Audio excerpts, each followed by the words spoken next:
আসসালামু আলাইকুম এভরিওয়ান, আমি Munia Farzana. Welcome back to my channel. তো আজকে একটা খুব সিম্পল হিজাব টিউটোরিয়াল নিয়ে এসেছি। আমাকে আমার অনেক আপুরা রিকোয়েস্ট করেছিলেন যে যাদের রাউন্ড ফেস তারা কিভাবে হিজাব করলে একটু ডিফারেন্ট লাগবে বা একটু সুন্দর লাগবে।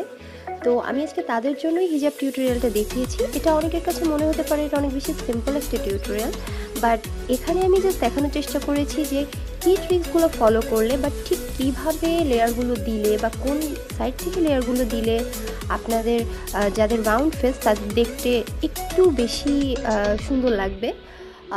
আমার ফেস রাউন্ড না, আমার হচ্ছে ওভাল শেপ, বাট তারপরে আমি চেষ্টা করেছি যে রাউন্ড ফেসে কিভাবে পরলে কতটা কেমন দেখাবে এটা দেখানোর জন্য। বাট যে আপনাদের যাদের রাউন্ড ফেস তাদেরকে আমার থেকে অনেক বেশি সুন্দর লাগবে। তো ভিডিওটা যদি ভালো লাগে তাহলে অবশ্যই লাইক করবেন, কমেন্ট করবেন, শেয়ার করবেন, আর আমার চ্যানেলটা সাবস্ক্রাইব করতে একেবারেই ভুলবেন না। তো আজকে এ পর্যন্ত, সবাই ভালো থাকবেন। আল্লাহ হাফেজ।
Subscribe to my channel and don't forget to tap the bell icon to be notified for my upcoming videos.